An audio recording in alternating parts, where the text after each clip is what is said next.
अस्सलाम वालेकुम students, hope so आप सब खैरियत से होंगे। जैसे कि आप लोग जानते हैं कि हम फर्स्ट ईयर के न्यू मैथ्स को स्टडी कर रहे हैं। आज हम इसकी एक्सरसाइज 1.2 के लास्ट क्वेश्चन को डिस्कस करेंगे।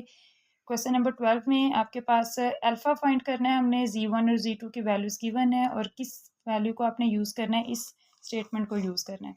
उससे पहले अगर आप चैनल पे न्यू हैं तो चैनल को सब्सक्राइब कर दें ताकि आने वाली हर एक वीडियो आप तक टाइमली पहुंच सके। So let's start our lecture. हमारे पास है Z1 और Z2, इनकी वैल्यूज़ हैं and find the real values of alpha. ये वाली वैल्यू हमने फाइंड करनी है, ठीक है। सो अल्फ़ा हमने फाइंड करना है।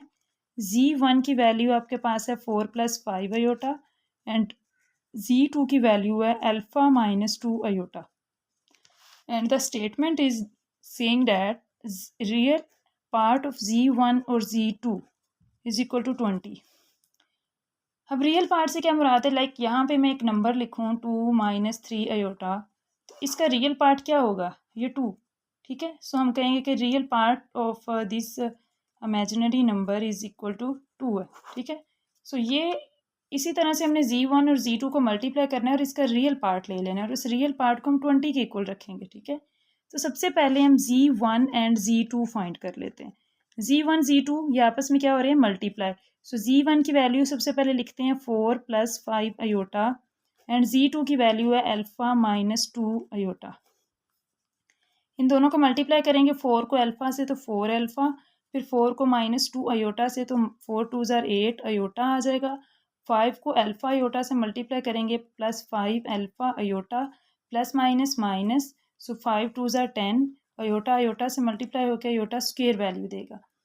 अब हम इसको फर्दर जब सॉल्व करेंगे तो अयोटा स्क्वायर की वैल्यू लिख जाएगी। तो अयोटा स्क्वायर की वैल्यू आपके पास है -1। So 4 alpha -8 iota plus 5 alpha iota minus minus plus 10। हम इसके रियल और इमेजिनरी पार्ट्स को अगर अलग अलग करें तो वो है 4 alpha plus 10 and imaginary part है -8 प्लस 5 अल्फ़ा, ठीक है। तो ये हमारे पास इसके रियल और इमेजिनरी पार्ट्स हैं। हमारे पास जो हमारी स्टेटमेंट है वो ये कह रही है कि हमने real part of Z1 and Z2 लेना है और इसका रियल पार्ट क्या है, आपके पास दिया हुआ है 4 अल्फ़ा प्लस 10, ठीक है। और ये चीज़ हमें गिवन है कि रियल पार्ट Z1 Z2 किसके इक्वल है, 20 के। तो यहाँ पे हम क्या लिख देंगे, 20। सो 4 अल्फ़ा प्लस 10, आपने अल्फ़ा की वैल्यू फाइंड करनी है। ये इधर +10 हो रहा है, उस साइड पे जाके क्या हो जाएगा, -10।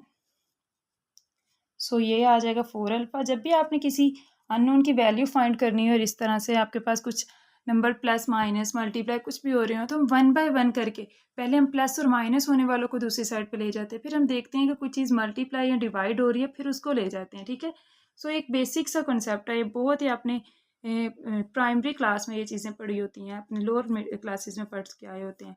सो 20 - 10 अगर हम करते हैं तो आंसर आएगा +10 इज इक्वल टू 4 अल्फ़ा।